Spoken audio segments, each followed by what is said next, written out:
accountant to a federal judge to even the president if I had a personal email. NSA leaker Edward Snowden speaking to The Guardian. Today we have new revelations about a program that could back up his claims. Guardian columnist Glenn Greenwald is reporting on a tool called XKEYSCORE, which allows NSA analysts to search email, social media, and even browsing history of internet users without prior authorization. And Glenn Greenwald joins me now. Glenn, another bombshell revelation in many ways, one that you could argue, if it had come at the start, could have caused even more kerfuffle than your original stories. Why is it so serious? Tell me about XKEYSCORE in a simple way that explains why you think this is such a serious situation. First of all, Piers, the databases that this program accesses is storing 40 billion internet records every 30 days, essentially trying to store into its systems all emails, all online chats, all internet browsing that it can possibly get its hands on. An incredible power to vest in the state. But then on top of that, the program is designed to, as it says, collect, quote, nearly everything a user does on the internet. So it allows an analyst sitting at his or her desk with no oversight, nobody watching over their shoulder, be able to enter an email address, enter an IP address, use keywords, and then pull up the content of emails, people's browsing history, what websites they've gone to, what Google searches they've entered, what kind of Microsoft Word documents they've sent, essentially the entire range of activities that people engage in on the internet. It's intended to be a ubiquitous spying tool, and that's what it's been constructed into. Now, I want to play what Jay Carney at the White House said about this in today's briefing. Allegations of widespread, unchecked analyst access to NSA collection data are false. Access to all of NSA's analytic tools is limited to only those personnel who require access for their assigned tasks. And there are multiple technical, manual, and supervisory checks and balances within the system to prevent those who don't have access from achieving that access.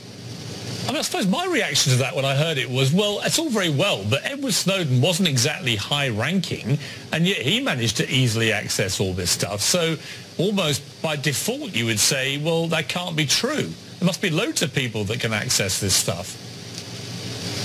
Right. I mean, Edward Snowden was not only able to access it, he was authorized to access it. He was trained on how to use this program, which is why he had the documents that he was able to give us and tell us all about the program and his experiences with it. You're talking about thousands and thousands of people, not just people employed directly for the NSA, but also people who are employed at private contractors who are then deployed to the NSA, like Mr. Snowden. And what's most disturbing about it, Piers, is they can sit at their desk and there's no pre-search approval process, not even a supervisor within the NSA before the search is processed looks at what they're doing, let alone a court, which means that they're completely free to engage in all kinds of unconstrained searches. There are legal limits on what they can do when it only involves a U.S. person, although lots of U.S. persons' communications are in these databases, but there's no technological constraint and no real after-the-fact robust auditing process, and there's all kinds of evidence now emerging because of these disclosures of abuse. There's lots of proof in history that if you allow this kind of surveillance without limits, it'll be wildly abused, and I think that's why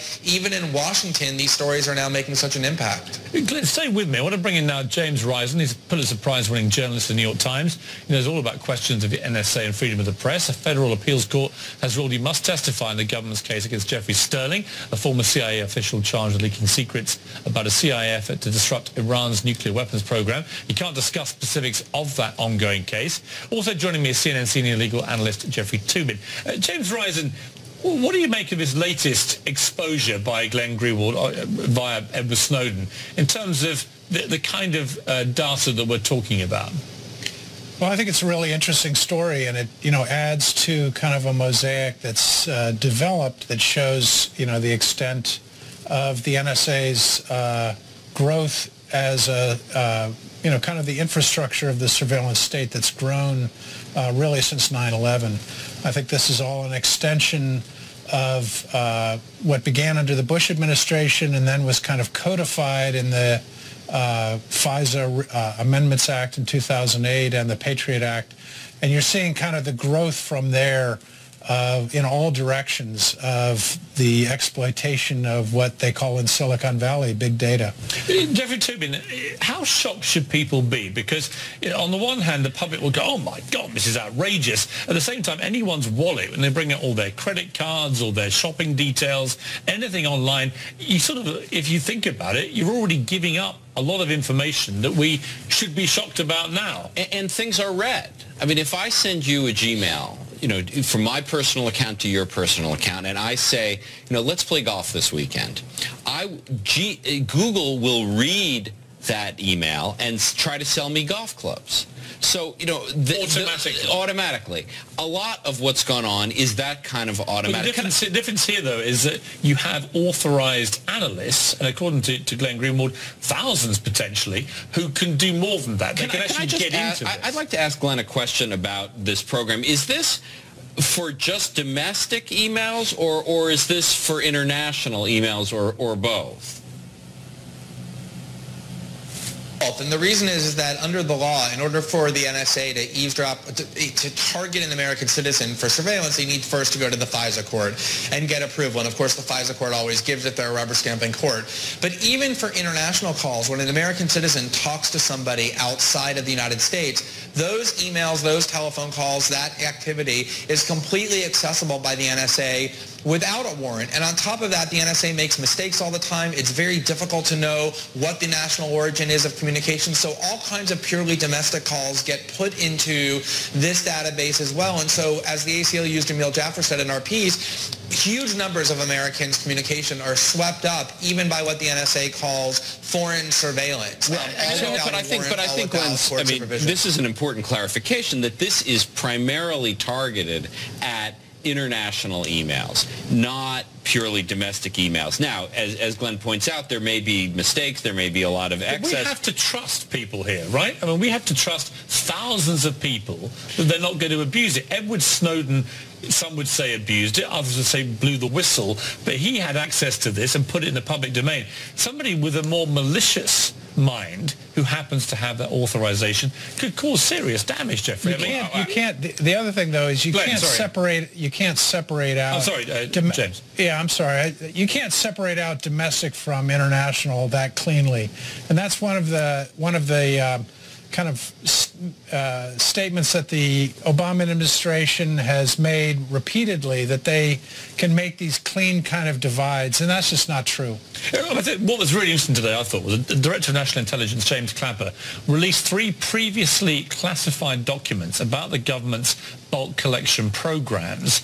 I mean, that to me, Jeffrey Toobin, says that they are moving to a more transparent world, and the only reason they're doing that is because of Edward Snowden and Glenn Greenwald. Well, it's certainly true that it is good that there has been public discussion of this, and that's a good thing. And look, my hat's off to Glenn for investigative reporting. I still think Edward Snowden is a criminal and should not have done what he did, but I do think this discussion we're having is a good thing. We wouldn't be having this discussion if it wasn't for him. That's true. Why do you think, I mean, that's the thing I don't understand about the climate in Washington these days, is that people want to have debates on television and elsewhere, but then you want to throw the people who start the debates in jail. But tell me this, James, because I mean, you've been involved in this a long time.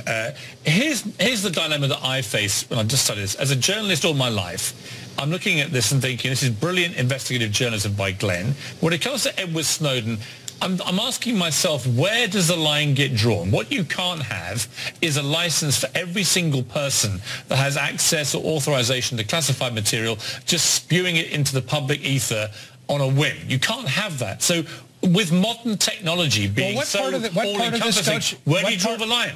What part of this don't you want to talk about? I wonder which document that's come out don't you want to talk about? I suppose it's the specifics of some of the programs. Do you feel comfortable as an American citizen that the enemy potentially knows too much about what the American government can and can't do? I can tell you, I've been an investigative reporter for a long time, and almost always the government says that when you write a story, it's going to cause damage, and then they can never back it up. They say that about everything. And it's like the boy who cried wolf. It's getting old. But isn't it also... Piers, can I address that? Hey, Piers. Yeah, Glenn. Let me just say one word about Mr. Snowden. There are ways that if you have access to classified information, you could just spew it out all into the ether, which is the phrase that you used. He could have uploaded it onto the internet en masse. He could have sold it to a foreign adversary. He could have passed it to a foreign government. He could have given it to WikiLeaks and asked them to just publish it all. He did none of that. He came to established media organizations and said, please be extremely careful and judicious. Go through these documents, publish only what is in the public good that my fellow citizens should know about, and withhold the information that could cause harm, and that's what we've done. Glenn, he's now gone to China, and then he's gone to Russia, two of the most repressive countries in the world, and you don't think they now have access to all that material? He somehow kept it secret from them? No, they don't, Jeffrey, and the reason he had to go to Russia and China is because the United States is filled with Jeffrey Toobins who want to take people who come forward and bring transparency to the government and throw them into a cage for decades and disappear them from our public discourse. That's right. And he wants to go to China, in the United States. And he wants to go to China and Russia, which are beacons of freedom. Hong Kong, right? Which is independent of China. Right. Come on. I mean, come on. The reason that he's there, Jeffrey, is not because he thinks they're beacons of freedom. The reason he's there is because, as Daniel Ellsberg said in an op-ed in the Washington Post 2 weeks ago, the United States is no longer a safe place for whistleblowers, and that therefore, said Mr. Ellsberg, he was absolutely right to leave the United States because it's the only way that he could participate in the debate that he started and avoid persecution in the United States, which is what happens to whistleblowers. He's in Hong Kong and Russia because he thinks it's their lovely societies. Okay, let me give the final word to James Rice here, because, James, again, I would simply say to you this. Is there a limit, though? Is there a limit to what kind of material people with the kind of access that Edward Snowden had should be allowed to put out there before it crosses a line? Oh, of course. There's always limits on that, and that's one of the things that you do as a reporter, as Glenn was just discussing, is you kind of make those decisions as you go along. All I'm trying to say is that the government always likes to say that huge national security damage is being done, and then, then they can never really prove that. The Republic has lasted for over 200 years with a free press, and it's just, all I know is that every time I've done stories like this, they say that I've caused enormous damage to the country, and then nothing happens. James Risen, Jeffrey Toobin, and Glenn Greenwald, thank you all very much indeed.